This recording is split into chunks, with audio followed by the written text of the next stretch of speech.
বিগত ৪৮ বছর ধরে একই রকম ভাবে আমাদের পুজো হয়ে আসছে। আমাদের এটা সিস্টেম হচ্ছে, আমরা বড় বাবার ভোগ হিসাবে পায়েস আর লুচি বিকাল ৫টা থেকে শুরু করি, রাত্রির ১১টা পর্যন্ত প্রত্যেকে খাওয়ায়, গরিব বড় লোক সবাই আমাদের এই প্রসাদটা খায়। আর আমাদের আর একটা বিশেষত্ব হচ্ছে, আমাদের এখানে এই ঠাকুরের ছবি আমরা কাউকে তুলতে দিই না, কারণ এটা আমাদের যুগ যুগ ধরে হয়ে আসছে। তাই আমরা কাউকে অনুরোধ করি না যে ছবি তোলার জন্য, আমরা বারণ করি যে ছবি এখানে কেউ তুলবে না। আর একটা হচ্ছে, আমাদের এই যে ব্যবসায়ী সমিতির উদ্যোগটা নেওয়া হয়, প্রত্যেকে আমাদের শুধু ব্যবসায়ী সমিতি না, আশেপাশে গ্রাম থেকে আসে, পাশে শহর অঞ্চল থেকেও আসে, ডানকুনি পৌরসভা থেকে অনেকেই আসে, তারা আমাদের সম্পূর্ণভাবে সহযোগিতা করে। কেউ হয়তো আর ময়দা, কেউ তেল, বিভিন্ন রকম জিনিসপত্র দিয়ে আমাদের সহযোগিতা করে। আর আজকে এই ডানকুনি থানা, ডানকুনি পৌরসভা, আমার কিছু বন্ধু বান্ধব, তারা আমাদের প্রত্যেকেই সহযোগিতা করে।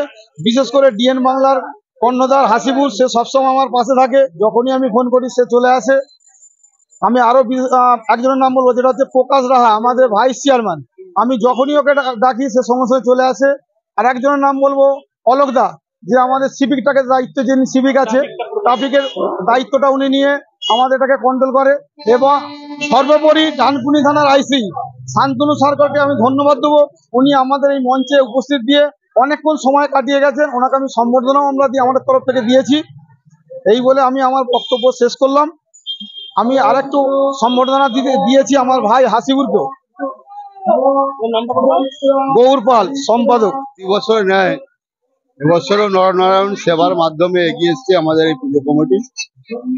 সর্বোপরি এই বাজারের ব্যবসাজীবীরা যেভাবে উদ্যোগ নিয়ে এসব পুজোগুলো করছে, উদ্যোগ থেকে আরম্ভ করে সমস্ত, মানে আমাদের কমলদা আছে, তারপর আমাদের মানে কাবাদা আছে, সবাই সকলের সহযোগিতা নিয়ে প্রতি বছর এইভাবে পুজোকে এগিয়ে নিয়ে যায়। আমরা আমাদের ডানকুনি পৌরসভার তরফ থেকে যে ন্যূনতম পরিষেবাগুলো দেওয়ার আছে, যেমন ট্রাফিক থেকে আরম্ভ করে পানীয় জলের ব্যবস্থা এবং এলাকার মানে ব্রিজিং থেকে আরম্ভ করে ভ্যাটের গাড়ি প্রয়োজন, এসব ইত্যাদি আমাদের ডানকুনি পৌরসভা সহযোগিতা করেছে। এবার আমরা আমাদের সবচেয়ে বড় যেটা এই এলাকার যে প্রবলেম, সেই প্রবলেম হচ্ছে এই এলাকায় যারা ব্যবসাদার আছে তাদেরকে শৌচালয়ের একটা বিশাল একটা প্রবলেম আছে। কিন্তু আমাদের ডানকুনি পৌরসভাতে অলরেডি আমরা এই শৌচালয়ের আর কি টাকায় আলট করে ফেলেছি আর কি, টেন্ডারও হয়ে গেছে। কিন্তু একটু জমি সংক্রান্ত ব্যাপার হচ্ছে, আমরা যদি একটু জমি জায়গা মানে একটু জায়গা পাই, তাহলে অতি সত্তর মানে আমরা এই শ্রাবণ মাসি থেকেই মানে শেষের দিক থেকেই আমরা কাজ স্টার্ট করতে পারবো, জমি পেলেই আমরা কাজ করতে পারবো। তারপরে পরিশোধিত পানীয় জল এখানে পৌঁছে গেছে, কিন্তু আমাদের যে আপনারা জানেন সেই উত্তরপাড়া থেকে যে পরিশোধিত পানীয় জল আসছে, এই এলাকার দুর্গাপুজোর আগে সমস্ত জল এলাকার মানুষ বাড়ি বাড়ি পৌঁছে যাবে।